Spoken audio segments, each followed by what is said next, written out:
It. Well, Touhou. It's Touhou. Kitakabi. Well, boy, what? Kuro. Okay. Read After Plague. Oh, okay. After Plague. I'll try to remember to read things after Plague things. Another different Kuroyuri 35 at 022. Okay. This is a Touhou project, fan-made director work, Touhou project, Steve Shock, Alice. Okay, you start.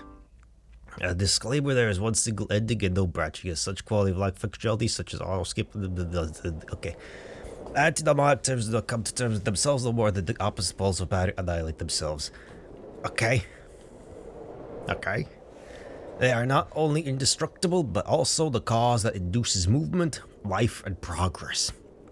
Okay, the basic motive force of the universe. The problem consists of finding not their fusion, which would result in death, but their albeit unstable equilibrium. Pierre-Joseph Proudhon theories the physique or something. Anyway, Aku, someone named Aku. Memories from Cheetah, BGM. Aku's guy girl.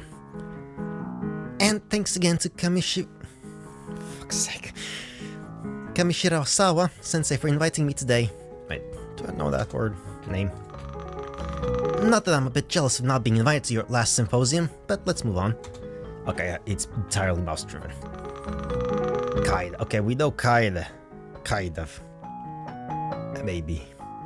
Do I? Name's familiar. Isn't she? Wait, Kai is the girl who hangs out with Moko, right? Or was Kai and Aaron? It was one or the other. Anyway, it's another character. Well, sorry about that, I guess. I didn't think the subject would be that interesting for you, actually. Anyway, without further ado, let me begin my talk. Even at the last row, I could perfectly hear Aku's soothing voice. Granted, even though she invited me to attend her talk, I'm not actually that interested in it. I will talk today about formalizing one of Gensokyo's most elementary rules. The outside world's forgotten things and enter Gensokyo at one point or another. Yeah, stuff just gets floated in. That's how Rinosuke and the Rindoru? I forgot the name already. What's a shop? Anyway, I'll get into these things. More generally, I'll talk about how LTL, or linear temporal logic, and CTL, computational temporal logic, can be paired with the laws we all know and live with. Don't worry, there will be some starters for those of you who need an introduction on logic. That's a lot of people. That's a lot of people involved who need an introduction on logic. But I know she means different kind of logic, like actual. Yeah. I have to thank first Kamishirasawa sensei once again, as well as Asakura sensei for introducing me to this topic. Actually, without their help, I think I'd have never touched this field of mathematics, let alone mathematics as a whole. I'll let all the credit to Asakura sensei. Mathematics is not quite my cup of tea. That Asakura sensei? I haven't heard about her since, I don't know, maybe 10 years ago. Oh, Rikako, who are you? That's the first time I see that name. Well, thank you here, sensei, for the warm welcome a few weeks ago when I was doing my research. Despite the fact that it's absolutely freezing in your residence, even now I'm having a hard time believing you can genuinely work in these conditions. I guess I'm just used to it. Okay. It's reading time, I guess. All with the Japanese classics. Wait, I thought I put volume 8 of Dun Shote Nichijou in my bag. I can't find it. Oh, Nichijou, that seems familiar. And nothing else, though. Maybe it slipped from it all the way here. But I can't just leave the room like this to search for it. At least not while Aku is talking. Hey, who put that there? For the scope of this talk, we will restrain ourselves to LTL formulae. I'll leave CTL and CTL asterisk for Asakura sensei's talk at Nanatsudoki, 4 p.m. In fact, I don't think I'll be able to talk about CTL sharp, because there's just so much to say about CTL. Audience, if you're interested in logic and its applications, feel free to ask questions to me or hear the sensei during the break. Hey. Oops, forgot about you, Kamishirasawa sensei. Didn't you say you weren't quite fond of logic about a minute ago, though? I mean, I have some notions. The ABCs at least. Probably. What does this notebook do here? I thought I'd stored all of them in the archive section back at Suzunan. Not that there would be an actual reason of storing such personal documents in the archives, really. Oh, it's my Japanese literature notebook from a few years ago. I did quite expect to revive such old memories while listening to Akyun, but here I go. Let's also introduce the U operator, where a U, B translates to B happens at one point, and A happens every time before that. There's also the DW operator, which is essentially the same, except that it is possible for B to never happen, in which case this reduces to G, parentheses A. Note that the F and G operators can be derived from U with the following. Maybe I should listen to what Akyun says instead. But at the same time, I really want to remember what I read these days. Makura Soshi, Donagawa Zushi, the Heike, all this in 1 month? Well, we may have not covered the entire text, but I do see a ton of notes written about Heike's incipit alone. I can't even read what's written in the notes anymore. Guess I used to write differently at the time. Yeah, handwriting's bullshit. If you don't train it, it's gonna be garbage. As a simple means to illustrate the following concepts, I'll take the gondola on the Yokai Mountain. By the way, this gondola is the fastest, cheapest, and most importantly, safest means to get to your favorite shrine in all of Gensokyo. I may or may not have received 2 generous donations before this conference to make the promotion of the gondola. Oh yeah, at least you're disclosing it, so that's fine. One comes from a certain Konakakasaya, and the second one comes from Kawasu Yarimo. Words are hard to pronounce, you know. Oh come on, it's always them. I'm deeply sorry for this inconvenience. It's not every day that I can hear Akyun apologize. Oh, that's the season where we began contemporary Japanese literature. There should be some Soseki in there. Let's take a simple safety property.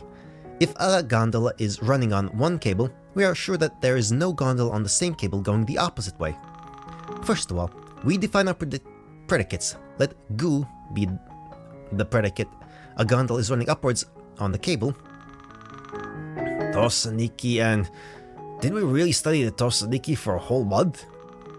Oh, there's an excerpt from Higuchi Chiyo's Takekurabe here.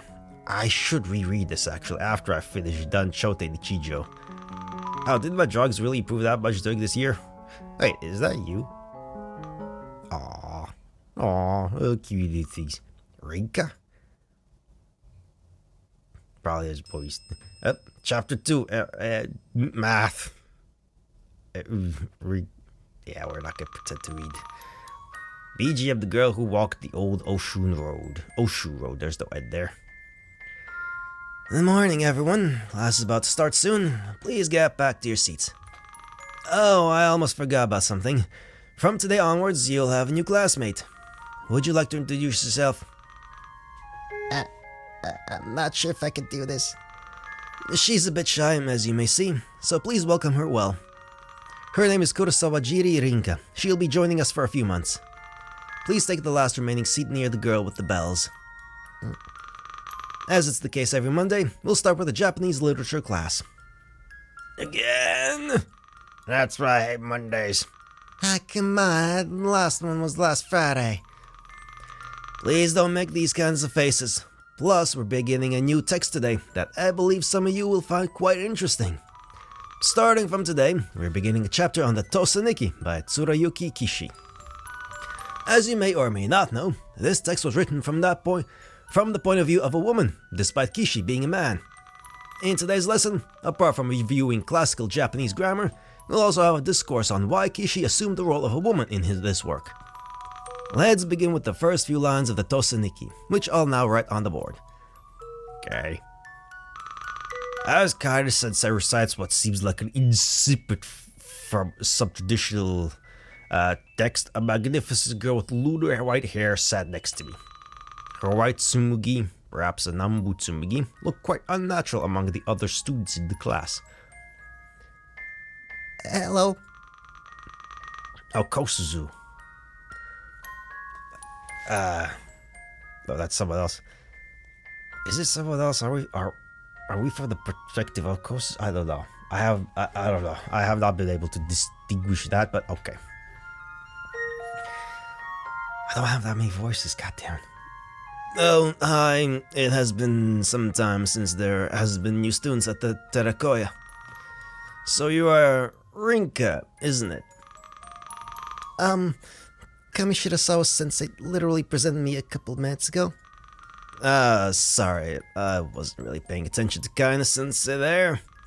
Thinking about it, I didn't present myself. I'm Motori Kuzusu, part-timer at Suzunan. You work at that old library near Futatsuwas? Oh no, shouldn't have said that last part. How stupid.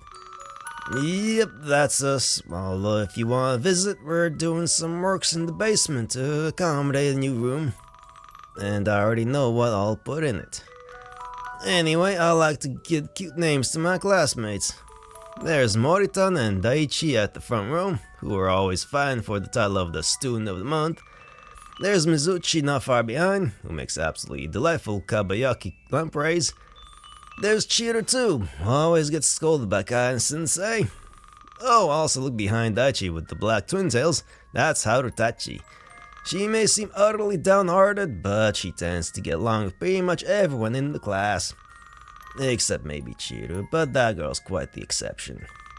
How about you? I have some ideas, but I don't know if all of them will suit you. I think Kurosawa Jiri-san is fine, actually. That's way too fucking long, though. I know, how about Orin? No, I have a weird feeling about this. Maybe Hanamaki, since these flowers look so pretty. Nah, that's quite an old name. Maybe you could stick to Rinka, or Rinka-chan if you really want to. Oh, how about Kuroren? Kuroren? I don't really know how to feel about that. In the past, people used to refer to me as the wicked daughter of the Kurosawa Jiri, or the cold hermit of Ezuriko. But in the meantime, you're the first person I've ever met to have at least some kind of affection towards me. That's what classmates are for, right? I wink at her, but she doesn't quite seem to respond to this. Kozusu-san? Don't worry, you could call me Kozusu. I'm perfectly fine with that. Well, Kozusu, I was wondering. There's a rumor that circulates where people who approach me disappear sometime afterwards. It may be a day, it may be a month, but these people are never heard of again. That's interesting. It very much reminds me of this book here. I take a hardcover book from my bag I proudly showed to Kurorin. It's a quite interesting story written by the popular writer Asukabe Katsunori. It's not quite for everyone, but given the general ambience of the plot, but I'm really into these kinds of unconventional novels. Oh, I didn't ask if you too were a bookworm. Kurorin looks confused. Maybe she doesn't quite enjoy Asukabe Katsunori's works. Maybe she's more into Japanese classical philosophy than Gothic literature. Some time passes. As the Japanese literature class ends, we have a short break before beginning mathematics class. Most of the children like to go play outside during the break, but I prefer to stay inside. Also, it's way too cold outside. I wish we were in Uzuki already. Oh well. Kurorin isn't very talkative. Maybe she's just captivated by Kaida-sensei. But when I do look at her to check if she's alright, she looks like she's smiling to me. Hey Kurorin, I was wondering, don't you have a textbook to take notes? Oh, right. Japanese literature isn't that hard to be fair, so I guess it just clicks with me. So you're more into traditional books, it seems? I know someone like you who has perfect memory skills and who's also fascinated by Japanese classics. Rumor has that she's also fond of English detective stories, but I'm not sure that's the kind of books Akin would enjoy reading. Whoops, spoiled to you. Hieda-sensei? Correct! Anyway, I should present her to you someday. Or actually, I think I should present you to her. Or do I need her to present me to you? That's chapter 3 card. The baths is greater than 1. Not much we know. So this there was considered one incident, but it is quite trivially possible to demonstrate that these semantics also apply for arbitrary currently occurring incidents. AQ. As an example, here's a mock-up Patreon number to concurrent incidents and 3 incident solvers scenario where the number of incidents solved is greater than the number of concurrent incidents are trivial, but the cases where there are not enough incidents solved is still an open question. That's not AQ, that's Kawashi Sensei. Speaking at the speed of sound about overly specialized topics as always. Yeah, I was incomprehensible. Oh, new one, Nitori. BG memories from Cheetah. Okay. Of course, as you all know, since P3 nets and higher dimensional automata are expressively equivalent, the results we saw during this talk are equally applicable to HDA structures. Alright, so, I think that concludes the talk. I'll let Kamishiro-sawa sensei speak from now on onwards. Oh no, I think I slipped in front of the talk. In front of Akyu's talk. No questions? How surprising. Well, what was the last talk for this day? Everyone, thank you all again for your attendance. Special thanks to Asakura sensei, who we hadn't gotten any news from since quite a long time. There will be oyatsu and green tea in the hall during this last break. Also, don't forget that if you have any questions regarding today's talks, Asakura sensei and Kawashiro sensei will have the pleasure to answer them. Actually, I have some business to do back at the ravine, so I won't stay here for long. Fine, I'll go prepare some cucumbers. Yay! Alright, there was one of the little things when Nitori wanted cucumbers. We traded cucumbers to her for something else. Anyway, most of the attendees have already exited the temporarily repurposed as a conference room, classroom. I think I'll go back to the library as well. But I'm curious as of how on earth did this notebook appear in my bag? It's as if someone wanted me to recall my precious memories with Kuroyuri. It's a ghost. Wait, those exist there around. A bunch of ghosts are here. Someone enters the classroom after some time. Excuse me. Wait, is that... No, that was Reiko.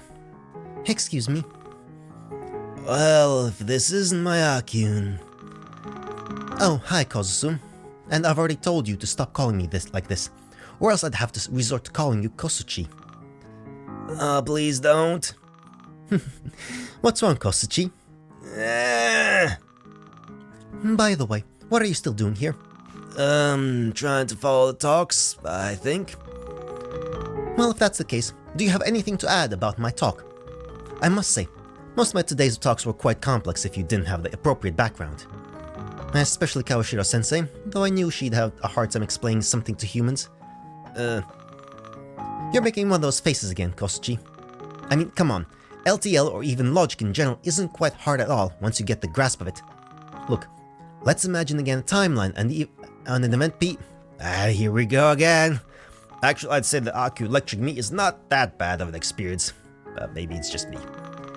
But then, in LTL you'll have expressions that are not translatable in CTL. Take for example the simple expression FG in parentheses P, or at some point in time, P always occurs. Please, Akut, I have no idea what FP of G is, if is tasty. And that's why you'd prefer to use CTL sharp in these scenarios. Hey, Kosuchi, you can't just fall asleep like this.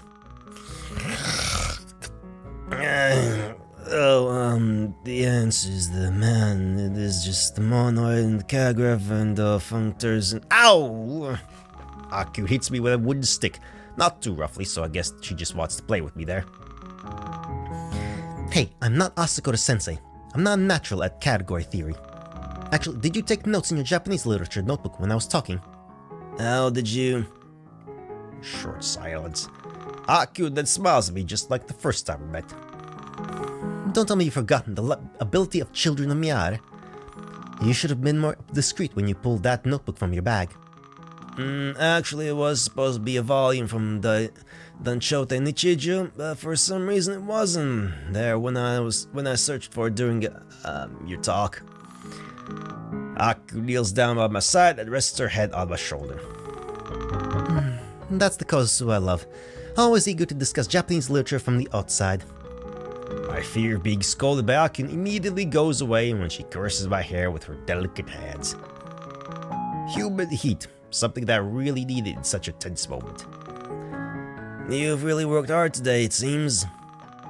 I've been accumulating some delay on the Chronicle, so I woke up from quite early this morning, before the sunrise even. Well, I guess I don't have any reason to hide this from you anymore. It's my Japanese literature workbook from my days at the Terakoya. Please don't mind the awful writing, though. For this kind of notebook, it's not that thick. Yeah, I never quite fully listened in class. Don't tell this to Kana-sensei, though. Phew, she's still chatting with students in the break room. No worries. Okay. That's a cute drawing. Is this your grandpa? It's the bamboo cutter from Taketori Monogatari. At least it's supposed to be. He's barely recognizable. Hey, that's rude. Oh, sorry, Kosuchi. I didn't mean to offend you there. How about this little cat? That's me. You? It's me from Sosaki's Wakugahai wa Neko de Aru. I guess I'm not that knowledgeable on contemporary Japanese literature. Not that I've got much time to read them anyway, at the rate they're starting to appear here. Although it's nice to be able to read about the new philosophical beliefs of the outside world. You're reading Meiji-era Japanese scholars, aren't you? Soseki, perhaps? Mori Ogai, but you get the idea. There's also that French philosopher named Proudhon that I'd really like to read, but the books that are land here are all in French. That's too bad, since I'm interested in how he theorizes the existence of a perpetual equilibrium ruling the world. Translating wouldn't be a problem for me. Aku chuckles. We continue turning together the notebook's brown pages. Wow, I didn't know you read a lot of classics during school. Believe it or not, but classical Japanese takes up a lot of time in our schedules. We don't quite get to learn about modern Japanese the way it is being taught outside of the border. That's too bad, given that there's an increasing number of books that arrive in Suzunan that use a different kana system than ours. That must be the modern kana system Kaino was talking about the other day. Can't really tell how I feel about this writing system, apart from the fact that these kana seem a bit unnatural. Also, is it me or do all of these books have something to do with the protagonist being transported to another world? Oh, no, they're... Okay, that's... Okay, they're just getting a bunch of light novels. I've tried to read some of these stories, and I was surprised at how the plot for most of them looked bland and seemed to go about nowhere. Almost as if they were truly trying to make books just for the sake of making books. Oh, these... Apparently it's a modern genre called light novels. Surely because they're so light in content. Hey, don't say that. I've read some good light novels. There's this writer called Iruma Hitoma that writes good. I didn't know my Kosuchi was that much into novels. Don't we all? Her voice sounds more intimate. On top of that, she's getting really close to me. Aren't you into playing? Because if you do, we could read Yoshi and Nobuko's Hana Monogatari together. She's now pretty much in front of me. The only thing I can see now is Akyun's deep purple eyes, which are longing for me. And perform it. Just the two of us? Akyun leaves me no time for thought as she stands up, grabs me by the collar, and kisses me passionately. For someone whose health is supposed to be in the decline, she looks extraordinarily energetic and confident. I mean, love's gonna do that, isn't it? Here, come closer. I let Akyu pull me towards her as I also put my hands around her. The room becomes silent all of a sudden. Or maybe it's the entire world around us that became silent. No one would ever dare to interrupt a member of the Hieda in the expression of her most profound desires. Anyway, as we flip through the old notebook, Akyu continues to make remarks about the things we learned. Or at least the things that I was supposed to learn. And what's the scribble over there? I can't remember. Might be some sort of cipher or something. EXL. That could be anything. You were quite fond of mystery novels at the time, weren't you? True. That's a neat drawing over there. I guess you kind of improved over time. Hey. Well, I managed to recognize at least you on the left, and... Oh. Is this... Kozusu, we need to talk. Uh-oh. It's like from 10 years ago. Come on. Chapter 4, find an increasing sequence using RK. Shoo. Kuren?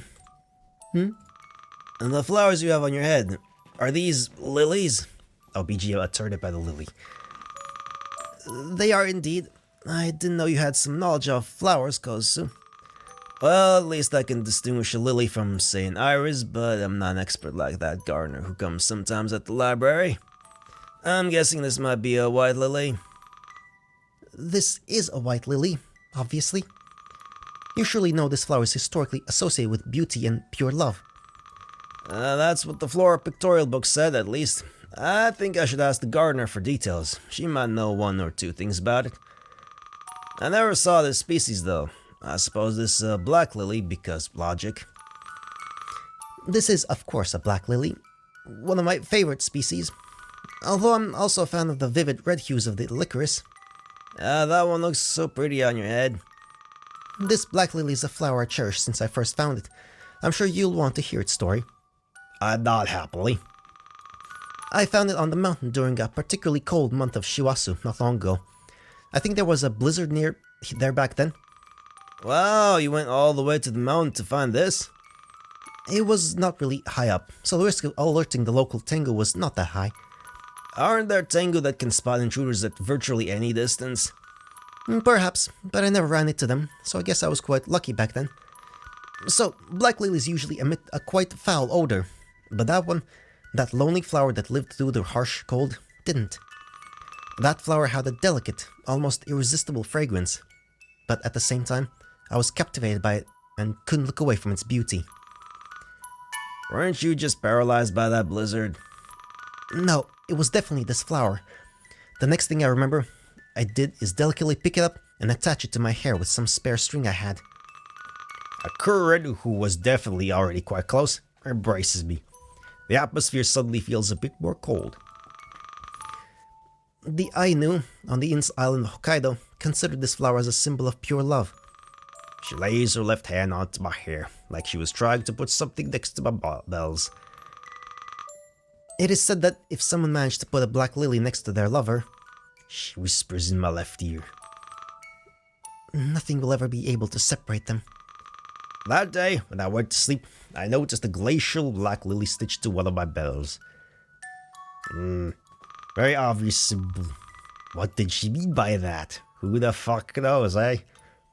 The months passed. Shimotsuki and Shiwasu were soon behind us, as the beginning of Mutsuki announced the start of the new season. Temperature still showed no sign of going up.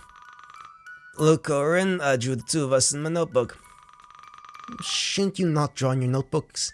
If Kami Shirasawa-sensei finds out, you're toast. She sounds just like as strict as always, but there's a faint smile on her face. Please promise you won't forget about me, Koren, or you'll have to say goodbye to Kan-sensei. Kozusu, there's something I'd like to tell you. First of all, thanks for these last months we spent together. What's wrong all of a sudden, Koren?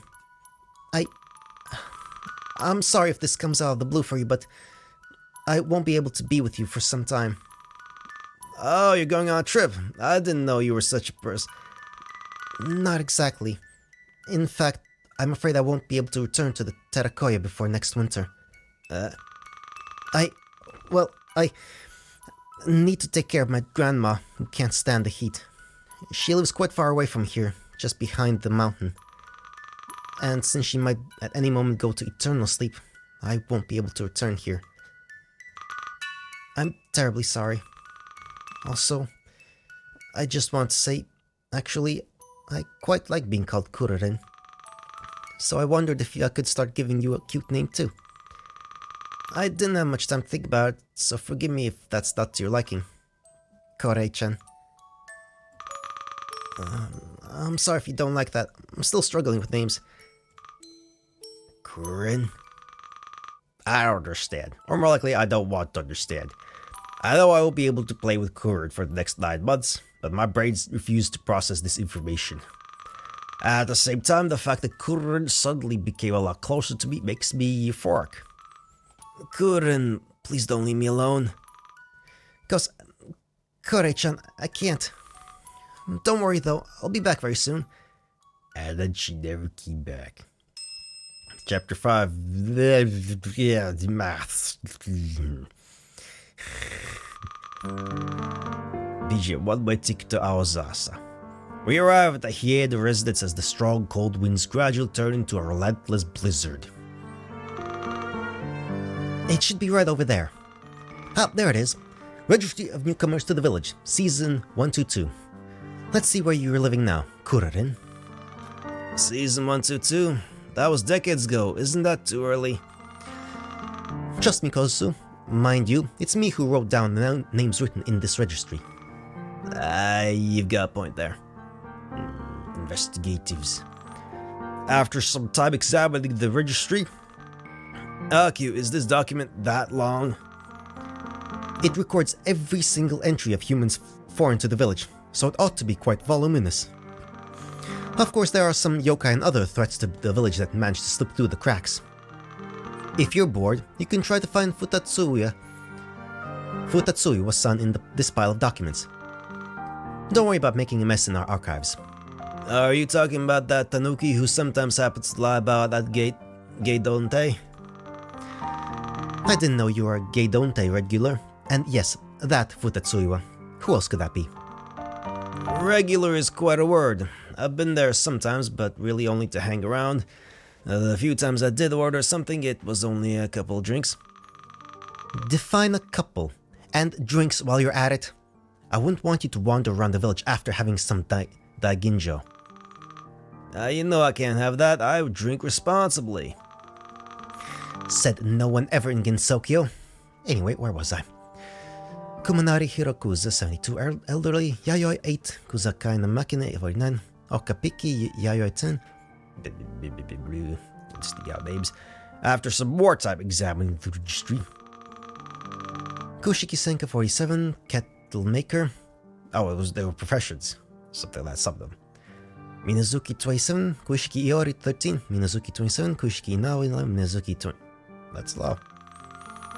If only we had a better means of ordering this registry, or even better, querying it. Do you know about SQL? A wonderful language for querying database management systems. Kozu, you read too much computer science books, and you already know there's next to zero computers in Gensokyo, except for a few end-of-life NEC computers. Even if we did have powerful enough computers, nothing will replace the elegance of a pen dancing on paper. Also, it's pronounced sequel. Sequel, not SQL. Don't they teach that in comp sci textbooks? I'm pretty sure it's not, but okay. Aku continues the laborious task of parsing every single line of the registry. Well, what do we have here? Kurosawa Jirarinka, age unknown, housekeeper, Shimotsuki 14. There's also a note, it seems. Moved permanently to the address, Tsunohashi Kakeokacho. Oh, that's really not far from here. I think it's finally time to pay a visit to that housekeeper. Aki, you said you wrote down everything that's written in the registry, right? Exactly. Then why didn't you immediately remember the date at which Kurorin arrived? You pinpointed the season, but somehow managed to forget about the date. Oh, Akyud seems really confused. Is she blushing? It might be because I'm aging. Come on, didn't you say last time you could now live well past 30 thanks to new medicine? Well, anyway, we should go and see her before the sun sets. The weather outside is already bad enough. Alright, let's go. Chapter 6, Limb Infinity equals 0. Okay. The Lone Traveler of the Kokoko. It has been a little bit over 2 months since Kurorin arrived in the class. Today, Kurorin had to head home early. She said she was having a fever. Kaida also departed early. Apparently, she had some urgent business down at the bamboo forest of the Lost. For now, I'm staying in the Terracoya with pretty much no one actually. As soon as Kaida left the class, strangely, everybody happily rushed to their places. Oh, that's interesting. Get your water. Not that I like to finish homework since there's still some time for this. but it's freezing cold outside. Motori-san? Oh, if it isn't Akio. Also, I've already told you not to call me Motori-san. I'm perfectly fine with you calling me Kozusu. I mean, I already call you Akio on a daily basis. Recently, Kamishirasawa-sensei told me that you've been attending less and less classes. She also told me that there was a strange correlation between your absences and Kurosawa Jiri's sons. I just wanted to pass by to check if you didn't have any problems, whether school related or not. I don't have any problems right now, at least none that I'm aware of. Also about these absences, it's just I'm spending some time with Kurorin before spring comes. She said she need to go home to take care of her grandma. I don't think Kamishirasawa-sensei would appreciate it if you continue skipping classes. At this rate, you might even be scolded by her one day. I don't really want you to have to be lectured by her. She can be quite impulsive on that matter, actually.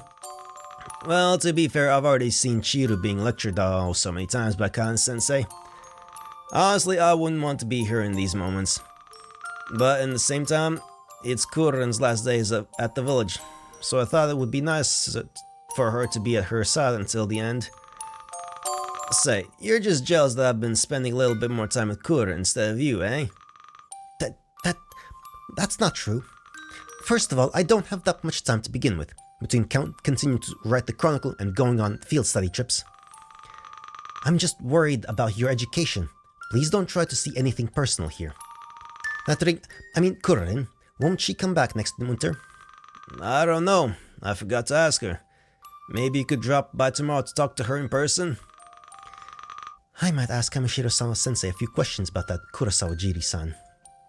God, that was a lot of names. Chapter 7, symbol FG, parentheses lambda dot. I didn't think there were such remote places in the village. There ought to be some shady, narrow passageways in it. Look at the traditional architecture of a Japanese castle.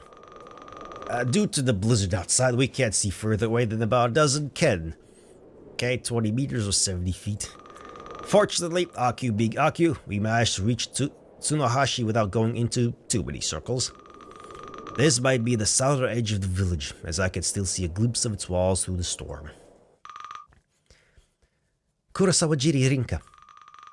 I didn't quite expect your visit here, the sensei. We need to talk a bit. You know perfectly what I'm talking about. Kurorin, is that you? I burst into tears when I entered the house just behind Akio. It was, sir. She had changed since our time at the Terracoya. The 2 lilies she used as hairpins didn't wither since then. It has been so much time. You should have burned this notebook while you still could. Kozusu, there's something you need to know. Let me tell her here, the sensei. It'll be better that way. Kozusu, I am Yuki Onna. I already knew that. Meijiem Nightska Mount Hayashin. Remember that cold night of Motsuku where we kissed for one last time? So you did really kiss her, Kozusu. I want to forget this unfortunate night. That night where I almost killed you, Kore-chan. That satisfaction I've always had when holding innocent humans in my hands. That day, I had none of it. I was feeling sick. No, guilty. Guilty of taking the life of a young girl that had done so much to cheer me up. A young girl that loved the things that I did. A young girl that loved me. I wanted to forget that night, but I also forgot what I did to you. Thank you so much, Kozusu. Please, forgive me. I never forgot that night. How could I ever forget the day I made someone like you happy for the first time in their life? How could I ever forget about my lover? Kozusu, please listen. You need to understand that there is no room for a yokai in the village. What do you mean? This place is already rife with yokai. Geidonte, Futatsuwas, not to mention the occasional izakaya that makes lampreys. Right now the problem is not the same. A Yuki Onna, beneath her elegant manners, is by nature a cold-blooded, ruthless killer that terrifies humans on harsh winters. You might want to reread the relevant section in the chronicle. especially the page about Letty Whiterock. But Kuren is different. She never killed anyone. Kuren? The truth is, I've never told you this, but my life wasn't easy when I was in the outside world. You were... I was forgotten by. Actually, people decided they would abandon me. Do you remember when we first met? I told you people used to call me the wicked girl of the Kurosawajiri. When the Kurosawajiri clan collapsed about 700 years ago. The clan that ruled over what we now know as Kurosawajiri village? Exactly. I hear that humble town became a full-fledged city in the outside world today. So when the clan met their demise, my ancestors managed to hide somewhere near the old village. In the neighboring Iwayado village, as the folklore says.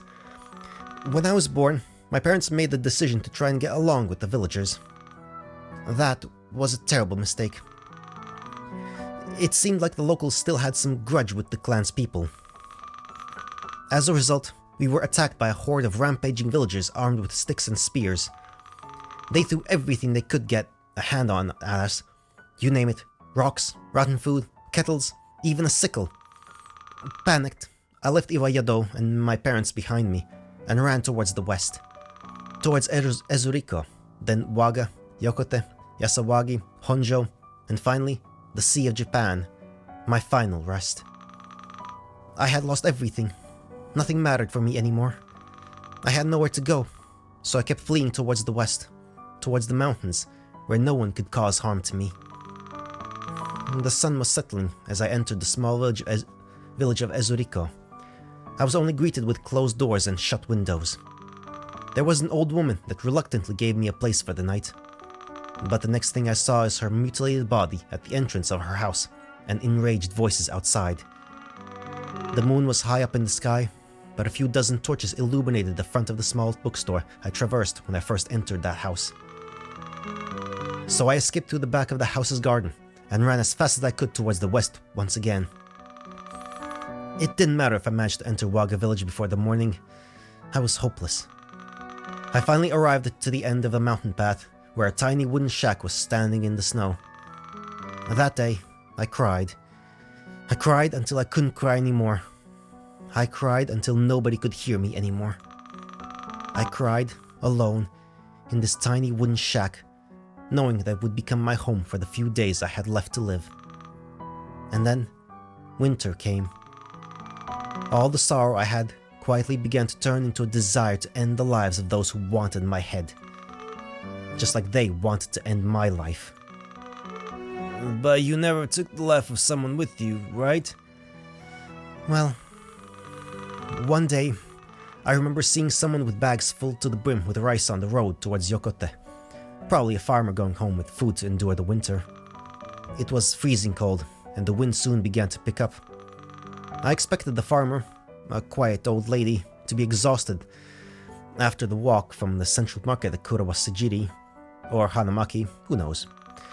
After all, the economy in the region mainly revolved around Hanamaki village at the time. Maybe that's not the case anymore nowadays. So I invited that humble farmer to rest in the shack. And it's at this moment that I was finally delivered from this cruel human world. I had become one. A Yuki Onna. I was delighting myself of the fear in the eyes of that old farmer. I remember now, the look in her eyes, but that day it wasn't the same. What do you remember, Kozusu? No, nothing in particular. Go on, Kuren. She immediately knew, as soon as she entered the shack, that she wouldn't be able to exit it, but she didn't bother to run. How unfortunate that such a pretty girl like you are living in this remote place, she said. How equally unfortunate that such a pretty old lady like you must cross the mountains to go home, I responded, as I began to take her in my arms. And soon afterwards, I began to feel her weight as she fell to the ground, soulless, her eyes closed. Too bad you're not fragile to endure the rough Tohoku winters. A deafening silence ensues. Kozu managed to keep a smile on her face, despite the crystalline tears that were beginning to appear at the corner of her eyes. But she can be a warm person at some times. All the time we spent together was... That's one more reason to put some distance between her and the village. You just can't understand. Kozu's voice is trembling, as if she were on the verge of collapsing. I just want to be her first true love, so that Kuroyuri... She faints on the house's floor. Kore-chan is... Kozusu. Hieda-sensei rushed towards Kore-chan, almost tumbling in the process. Since I met Hieda-sensei, I never saw her as distressed as she looked right now. The once calm child of Miara was now trembling in fear. Not in fear of being attacked by me, but in fear of losing someone. In fear of losing someone she loved. Does that mean that from the start, Hieda-sensei did all of this not to punish me, but for Kozusu and only for Kozusu? BGM, the bridge over the Sennin Pass. Kozusu, please wake up. Or at least tell me this is only a bad dream.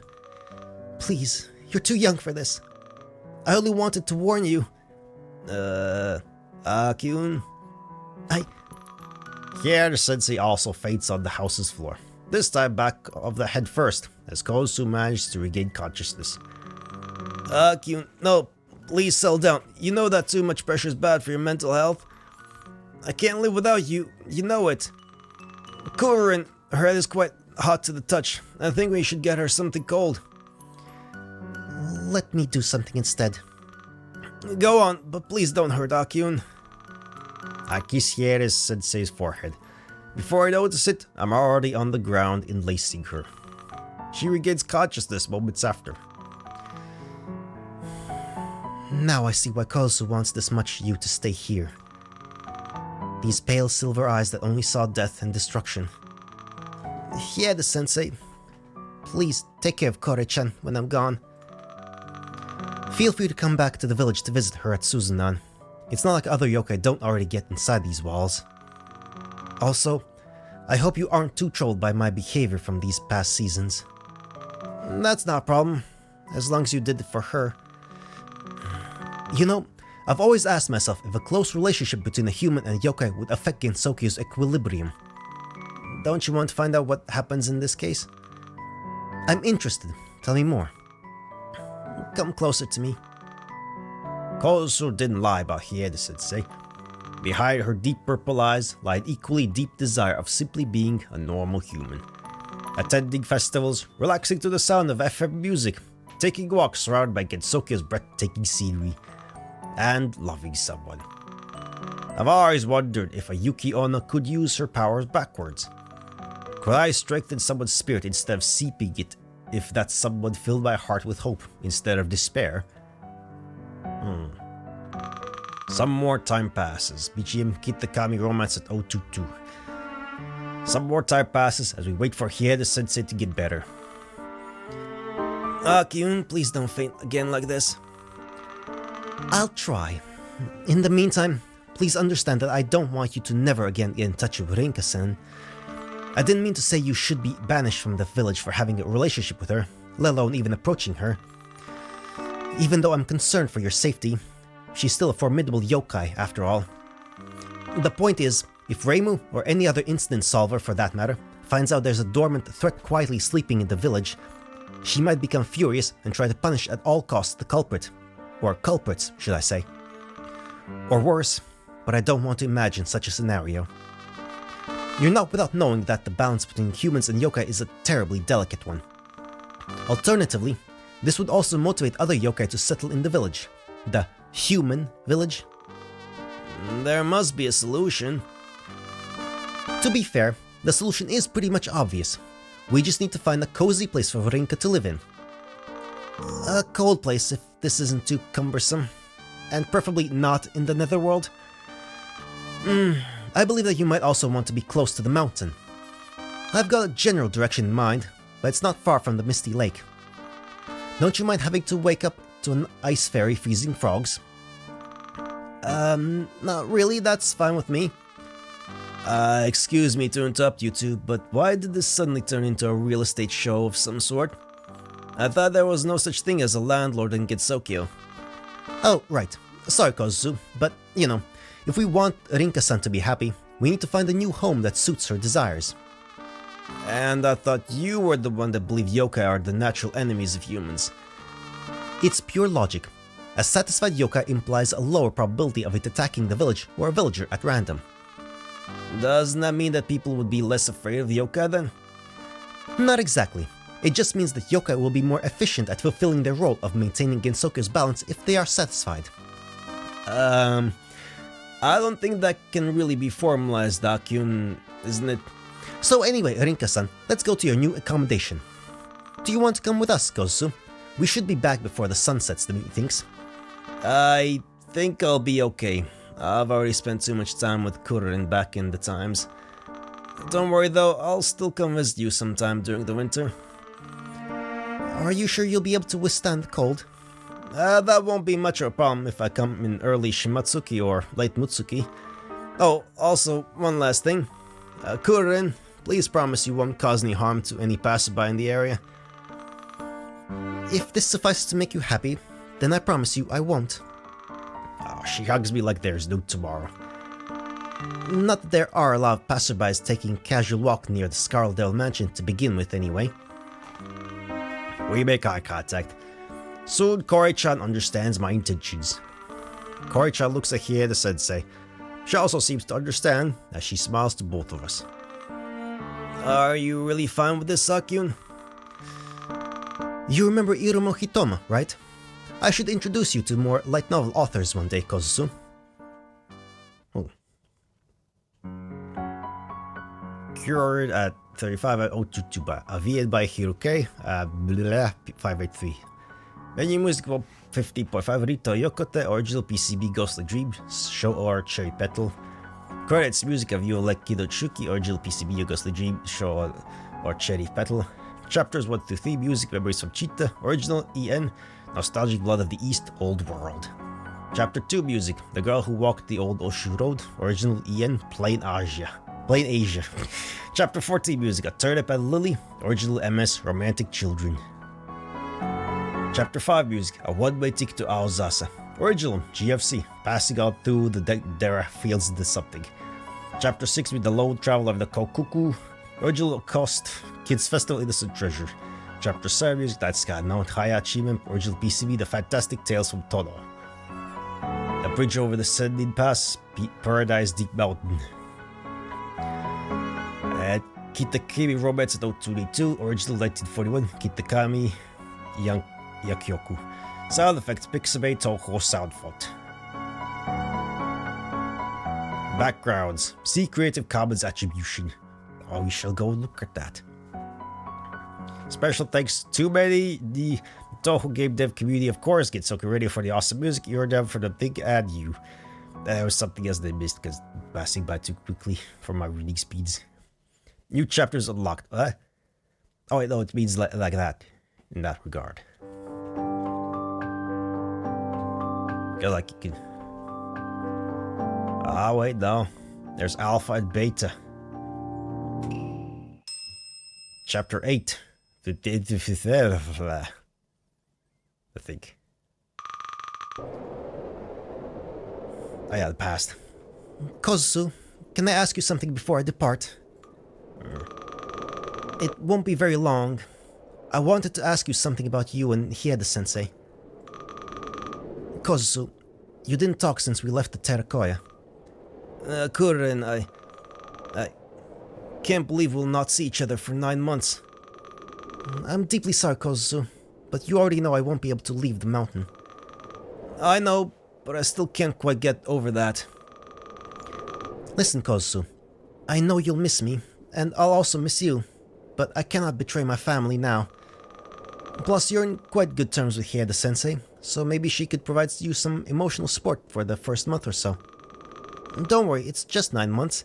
It's not like Gensokyo is going to collapse tomorrow. Life can't be the same without you. Come on, don't fall for such an overused trope. Plus, you already have friends in the class. Chiru, Harutachi, even Kamishirasawa-sensei. Not to mention Hieda-sensei, of course, even though she's not part of the class per se. But all these people, they're not you, Korin.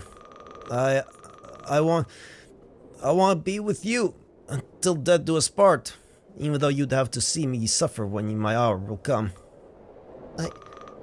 She looks utterly confused.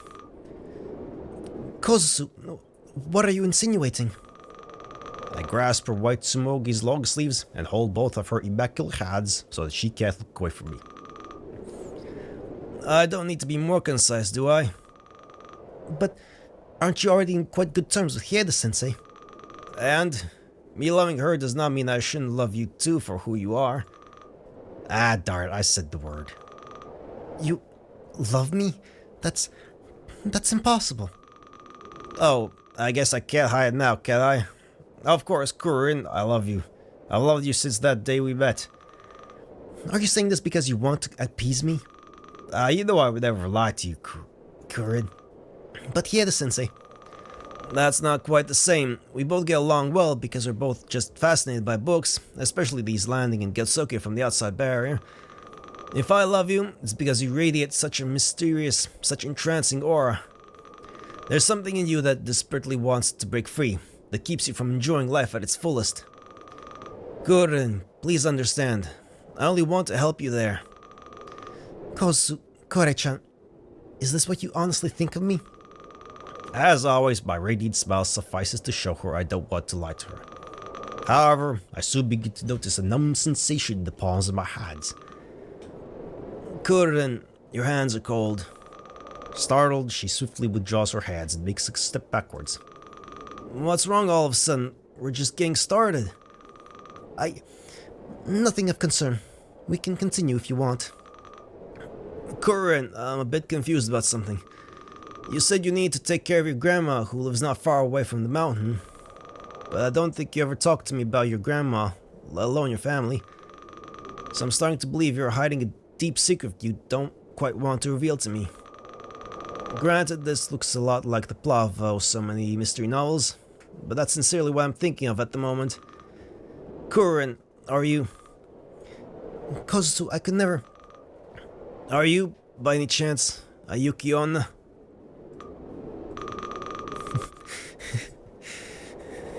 You're quite sharper than I thought, Motori Kozusu, descendant of Norinaga.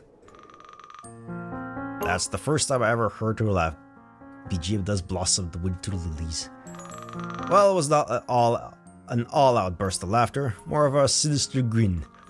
Still, even with that ominous aura of hers, I could feel she took pleasure in what she did. That was sufficient enough to make me pleased.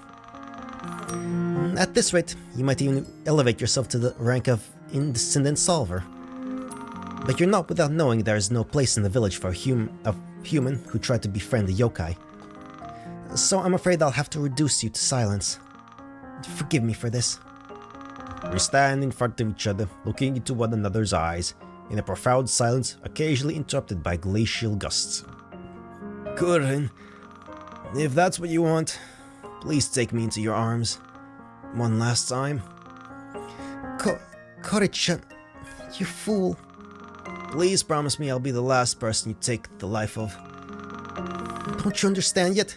That yokai are locked in a perpetual conflict against humans. A conflict that is clearly biased towards us yokai. You certainly know that bad things would happen if Gensokyo's balance were to ever so slightly tip in favor of one side or another. So I already know you can't really make me disappear. On top of that, if any of the shrine mains learned about my disappearance, you're pretty much done for. Aren't you overestimating their power a bit there? I'm sure you've already seen Reimu at work in the village. If not, too bad for you. But just to show you what happens if you even try to break the established equilibrium, let me play your game. Do you have any last thoughts you want to tell me before I succumb to your beauty? I didn't even notice she moved closer to me when we were arguing. Surely another side effect of the powers of wicked Yuki-onna like her. She wants to look down on me, but at the same time, I see in her eyes something is preventing her from doing it. A tainted reflection in her pristine silver eyes. My silhouette. Go on, Kurin. In this situation, I'm only a weakling that's only waiting for her final hours. Come and take the life of this innocent Kozusu. Yes. Her hands surround my neck, as if she were trying to strangle me. She's not even applying any force whatsoever, but I can sense my spirit starting to leave my body. So you were a yokai after all, Kuroyuri. An irresistible one on that matter. Don't be afraid of me. Her arms are now enlancing me. I don't try to resist this deadly bind. Maybe because I want to die happily in the hands of one of my lovers. Maybe because I want Kuroyuri to embrace me with all her might before I disappear. Wait a second. Even though she wants that much to delete me from existence, she does use her powers to full extent. If she really wanted to kill me, she would either have instantly delivered the fatal blow, or maybe painfully suffer for the rest of the day. Right now, she's peacefully holding me, or should I say my body, in her arms. One-way love. A phony relation experienced by a person who'll never understand what true love is. Reciprocal love. An everlasting connection where it is impossible to unite the bonds uniting two beings together. Or to paraphrase Asakura-sensei, it is true that at one point in time, you will always love me. And by symmetry of the love equivalence relation, it is also true that at one point in time, I will always love you. Kozusu, that's not how... Kuroyuri, we make physical contact mere instants after we make eye contact.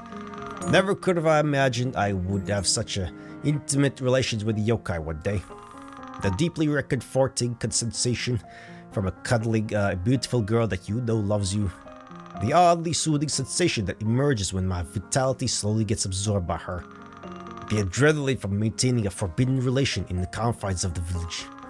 Right now, you may have control over my movements and my spirit, but ultimately, I have control over how much I love you. Don't stop midway. I still have quite a lot of energy left.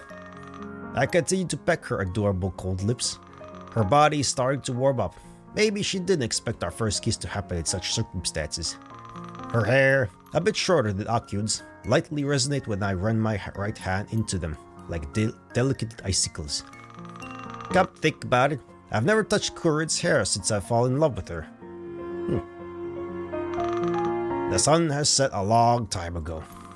Time seems to stand still when I'm with Kuroyuri, as if I wanted to delay that fateful ending. We're still into each other's arms. I don't want to see the end of this intimate moment. I only want to behold one single end. Mine. It would be quite unfortunate if someone found my inanimate body lying inside of the village.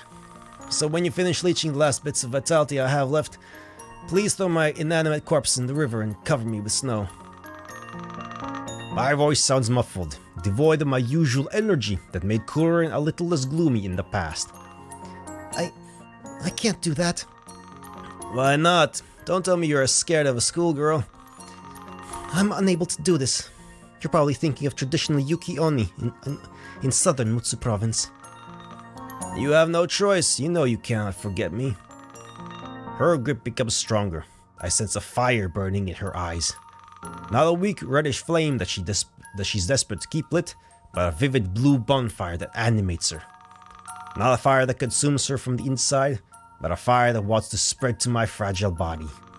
A fire that could even burn down the deepest depth levels of hell. I can sense beneath her frigid hands an intense heat, a mix of too many feelings at once. Suddenly, she removes one of her hairpins, the black lily one. Before I notice it, she firmly attaches it to the bells on my right side.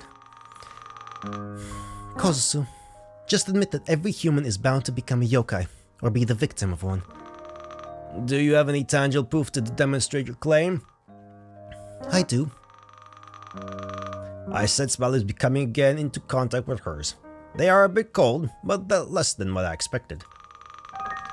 I just need your help for one quite complicated step of the demonstration. She grabs my collar and pulls me towards her with such vigor that I come closer to trip into her. A fearful yokai knows how to exploit the weaknesses of their opponents. Don't worry, you're not going to fall on the ground. At least not on my watch. I was playing with you since the start, Kuroyuri, but you were right about me. In the game of who will declare their true love to the lover, I foolishly thought there could only be a loser and a winner. Guess I was wrong. Well played, Kuroyuri. Really well executed gambit right there. People may say terrified yokai lurk behind the village's walls, but I only see in you a schoolgirl who has been rejected since her childhood that wants to learn what true love is. People may say in your pale silver eyes the flames of a strong will of vengeance against her. But I only see in them a girl that will harm herself if she's not comforted. By crossing the boundary between human and yokai, a part of you died for the first time. I won't let that remaining part of yours, that still lit flame that begs for tender love, that ardent flame that keeps you alive, die a second time. This is why I shall annihilate the part of you that wants to extinguish this flame. Don't forget kindness, Sensei, Aki and everyone in the class. Don't forget the good moments we spent together. Don't forget the smile I had on my face when we met for the first time. Don't forget me, and I won't forget you. I know that Aki will most likely pass away when she reaches 30. I know that losing one of the people I love more than anything in this small world would devastate me. I know that at one point, I'll lose everything. The people I loved, the memories of my childhood, the friends I've made in the past, the people that will remember me, and the wishes for the future we'll all have had. So, I'm ready. It's time. The flow of time cannot be reversed, even less right now. Kuroyuri, thank you for the last class of this winter. It's now time for the final test. Everything comes to an end inevitably. So it's time to play a final game, a life-ending one. Let me kill the old Kuroyuri that had remorses towards every single human being, dead or alive. In return, I'll let you kill the old Korei-chan that naively thought she could be best friends with anyone. Just as if they were under the influence of an attractive electromagnetic force, my hands come to rest on Kuroyuri's cheeks. At this distance, we have no other choice than to look deeply into one another's eyes. I can clearly see it now. My checkered kimono, my crimson red irises, her pale silver eyes, and the vivid blue-white flame in them. She smiles at me again. Her beauty is so hypnotizing, I don't notice her left hand coming to rest on my shoulder under my kimono. That warm feeling is welcome in the middle of a harsh winter night. Korei-chan. Goodbye, my eternal childhood. Embrace me one last time. Goodbye, my childish innocence. Haven't you had enough of this? Goodbye, old myself. I'll never. Not in your company. Goodbye. See you, Kuroyuri. Next winter. As I close my eyes one last time, she disappears in the icy wind. As I continue to enlace her transient body, I fall through a dense cloud of cold mist. That was the last moment I remembered of that fateful Mutsuki night before collapsing, unconscious, on the snowy ground.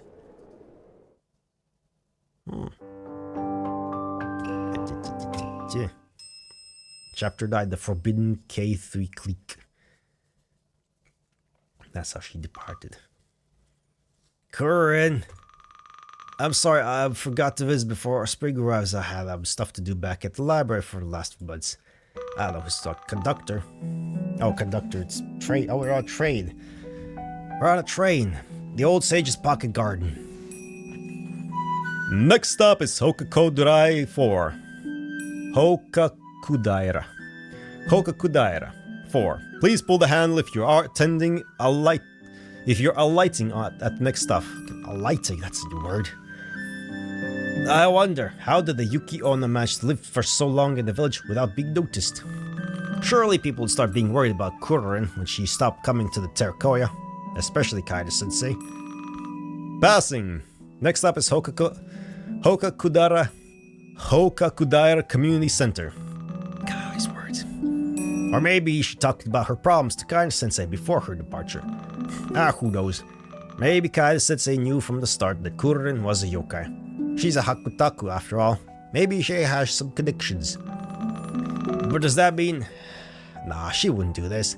Not after all she has done for the village, especially since that one incident. Moreover, I have a hard time believing she ventures outside the village for fun. That is except for the bamboo forest of the lost. Who knows what she's doing there? Next up is Higashi Kisen. This turn will curve sharply to the left. We kindly ask standing passengers to be careful. Speaking of which, I don't think I'd have ever thought of going that far into Gensokyo's rural landscape a few seasons ago. Except maybe to the east towards the Hakure Shrine. Kaede Sensei always told us when we were younger that the outside of the village was rife with mostly aggressive creatures of formidable strength. Turns out it's not that scary if you take enough care. Even though it's supposed to be a bit scary, or else humans would wander in way more perilous places, the guard for example.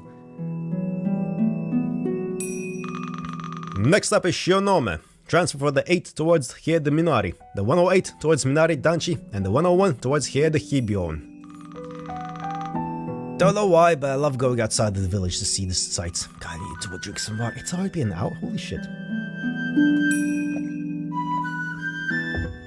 It's already been over an hour. That sure flew by. Didn't notice at all. Anyway, maybe it's thanks to Gensokyo's untouched nature. I could take the 2 rail car to Korondo every day without ever getting bored from it. Seeing the village's houses slowly disappearing under the horizon, being surrounded by wheat, barley, and perhaps also cornfields all the way to the Mitsukyo bridges. Enjoying a view of the river below me and of the garden and the 2 forests in the distance. All of this without leaving comfort of the rail car.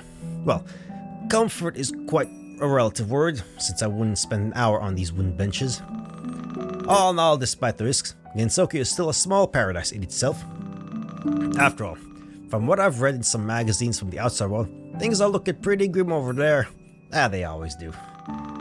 This train is a 9 bound for Komazaka 7. Next up is Mizuetaka 2.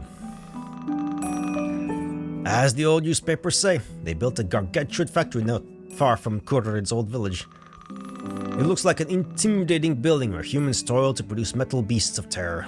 Just like the ravine, but a tad bit scarier. Plus, they regularly seem to turn themselves toward their creators and kill them. Or at least that's what the old newspapers that lad here say.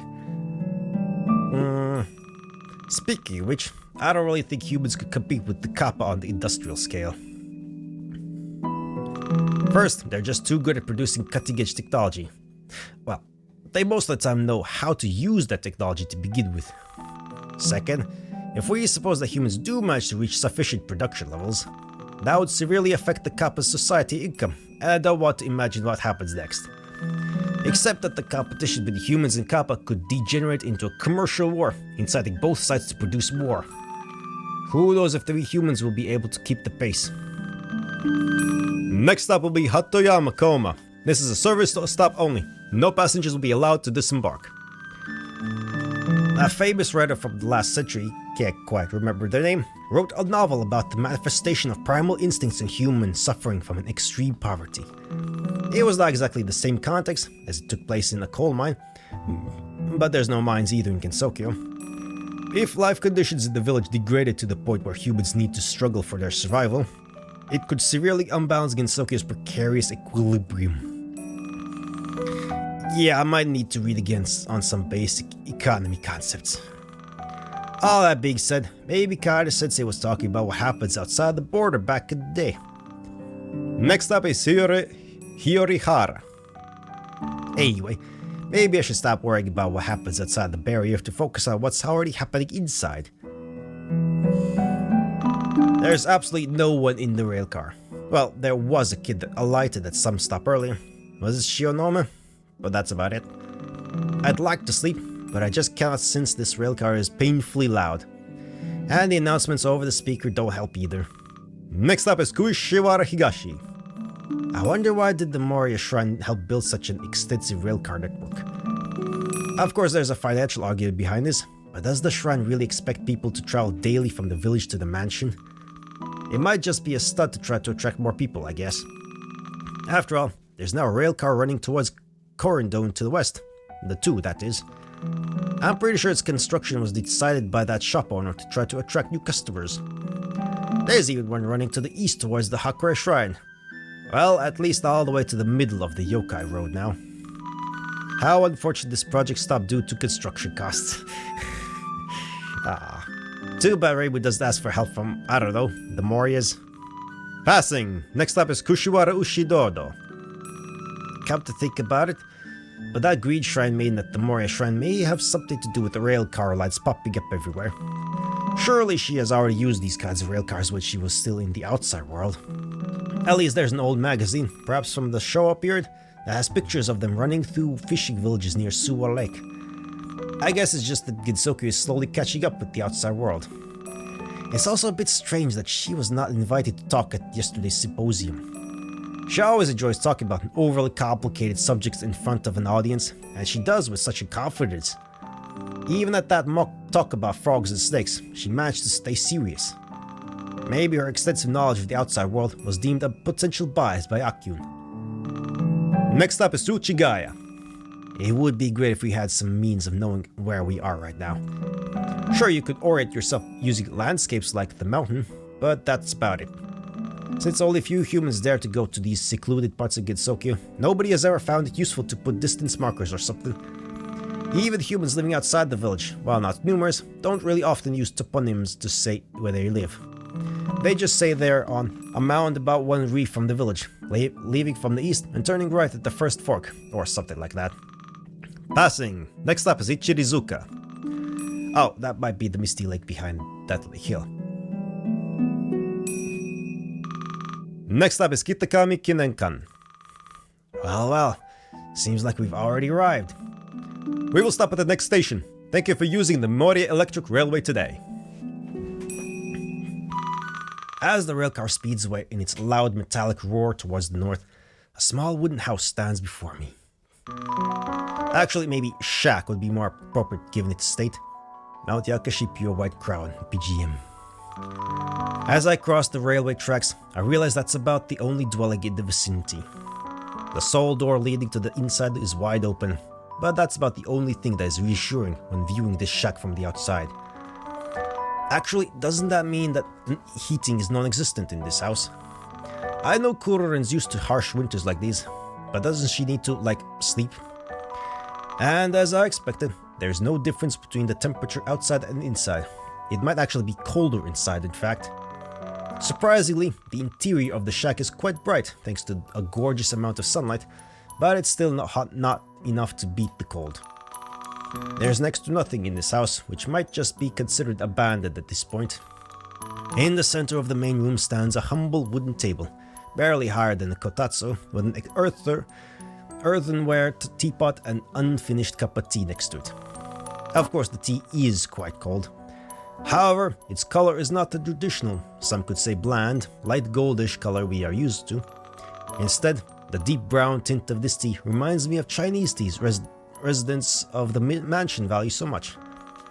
And indeed, the leaves in the teapot have a scent remindful of classical Japanese hojicha, but leaning towards Chinese puree. I don't know what's more surprising between Kurorin liking to drink hot tea or her drinking such bold tea types, given her personality. That's about all there is to see in this room. Even the most minimal house in the village would have at least some furniture. That being said, this interior does not quite evoke the traditional Japanese architecture of the village. Then again, there's the West European style mansion not far away from here, so I guess it's not that much of a surprise to begin with. I enter an empty room, not more than 4 tatami, maybe a half big, with a simple futon laying on the ground, probably Kurorin's bedroom. I sit on the unsurprisingly cold futon, but fail to notice the thick layer of dust that I send flying into the air. Oh, I didn't notice it earlier, but there seems to be some sheets of paper next to the entrance to this room. There is some text on these sheets. I was expecting some form of yokai language, but remarkably, it is actually written in a remarkably readable Japanese. Is this a letter? There's my name written on the first page. That perfect mix between regular script and semi-cursive script also has to be one of the most elegant calligraphy styles I've ever seen. Dear Kore-chan, if you're reading this, I've already departed for some fresher air near the top of the mountain. I highly doubt we could meet again this winter as I write this letter. And don't worry, I already knew you'd try to find an excuse such as being too occupied back at Suzunan, That doesn't work with me, sorry. But I know you'll eventually come here at least once before next winter. You could take the Moria Shrine main for that ride. Without her, that line would have run alongside the lake's shore instead. So, I just want to thank you for everything you have done for me that fateful winter. Thank you again for helping me to live a normal life, even though I am not human anymore. Days here are not that exciting, I must admit. Getting up, taking a bath in the lake, picking up some vegetables from a nearby field, relaxing with some Chinese tea while enjoying that music band's rehearsal not too far away, watching the poor frogs being frozen alive by that fairy. If you ever wondered, no, I don't need to eat, though I enjoy myself eating a piece of fresh salmon from the lake. Please don't question the fact that it is possible to catch salmon in the lake. Not quite what you'd expect of a normal day in the village, but I'm perfectly fine with this. I'm also sorry I had to lie to you when I told you I needed to retire in the mountains, but I didn't have many other choices. I mean, you wouldn't tell the first person to ever show a bit of affection towards you that you want to absorb their life. Or would you, actually? There's that pesky yokai of darkness who keeps running into trees at night. It's a bit annoying, I must say. There are weeks where she would show up before my front door and ask me if Yuki Ona's tasted good. I know she wouldn't be able to physically hurt me, but she wouldn't stop knocking at my door, so I just gave up and fed her with some ice cubes. Oh, there's a dark orb flying at high speed over the mansion right now, but I digress. Anyway, I won't make this letter too long, since I'll soon need to. The sentence abruptly ends here as a vivid dark maroon stain covers the bottom half of the page. I involuntarily emit a weak but relatively high-pitched noise. No! Oh, there's another page. How silly of me. Oops, I'm not the kind of person to say my thoughts out loud. Well, back to reading. The other pages aren't as stained as the previous one, but they've still absorbed some of the liquid. Well, sorry Kozu, but I had an unexpected incident occurring here. Nothing of concern really, I just need the time to go get some new sheets of paper and to teach a lesson to that yokai of darkness who, you wouldn't guess, crashed at full speed into the entrance door. Don't worry, it's not a problem for the humble heavy steel shovel. Oh my. I'm sure she's fine. As they say in the outside world, 'tis but a scratch. Are you sure about that, Kurun? Also, where and when did you learn about that idiom? Oh god, she just spilled tea everywhere with that impact. Well, I would have used trusty heavy shovel again, but I think that yokai has seen enough action for today. So what did I want to say already? Oh, right. I won't make this too long, since I'll soon need to leave this house behind for a few months. Don't worry, no one would even dare to penetrate this sinister abandoned house. Except you, but I see you. Don't you even try to touch a single item that is present in this house. Just kidding. Where am I? Finally, try to not die before next winter, would you? I mean, it's kind of obvious, but here the sensei talked to me about these esoteric books you enjoy reading in your free time. I personally think they'd be great learning and research material, but please don't overdo it. Who knows what would happen if these books were to discharge all of their power. Also, please do come to play again next winter. I really want to see if your drawings have improved. Not that they were bad looking to begin with, but you surely have practiced a lot and improved during the time, right? Oh, also, don't be afraid to bring Hieda Sensei with you. I won't eat her. Again, the yokai of darkness might, but let's be honest, she's not that smart. Sincerely, your Kuroyuri. P.S. Please give the attached loose sheets of paper to Hieda Sensei. She might find them useful to complete some parts of the chronicle lacking information. P.P.S. Please also tell Hieda Sensei to take some classes in real estate. I can barely see the lake from inside. Also, it gets really hot during the day. Surely because she didn't bother to check the orientation of this house beforehand. Attached to the letter are a couple loose sheets, also written in Japanese. Actually, why did I expect Kuroyuri to be able to write in some form of yokai language? Seems to be some sort of reference on various types of Yuki Onna beliefs outside of the barrier. Well, that's interesting. Apparently, compared to other regions, Kuroyuri seems to have quite a baited personality. Echigo Province kidnaps wandering children and seizes their liver when they're still alive. Similar reports in northern Dewa Province. Mutsu Province, Yamagata, a strong connection with the lunar civilization, supposedly a lunar princess. Iwaki Province, seduces travelers and seals the spirits of those who ignore her in a deep valley under a thick layer of snow. Northern Dewa Province, Hirosaki, Yukinba, similar behavior to the Ubume. Rumors of such yokai also exist in the Aizu Province. Her and Zuki Onna, two radically different but supposedly devastating personalities. Further investigation needed. Well, this gives me some chills down my spine. Let's not read this until I get back to Akyuns. I didn't spot it at first, but there's also a half-eaten raw turnip lying on the floor. I mean, it's not that I find that disgusting, but I don't think turnips should be eaten as is. There's also a lily on top of that turnip. A black lily in full bloom on top of that in the midst of winter. Could it be? I pick up the remains of the turnip in my hands. Surprisingly, it's still a bit warm to the touch. I also pick up the black lily, which is freezing. It still has an icy winter aroma, the scent of kurorin. I knew you wouldn't forget about me. Almost mechanically, I kiss the flower, which leaves a glacial mark on my lips. See you next winter, Rinka. Aww. Well, that was bittersweet. Did we see the credits already? Let's watch the credits again properly now. Let's put myself away and just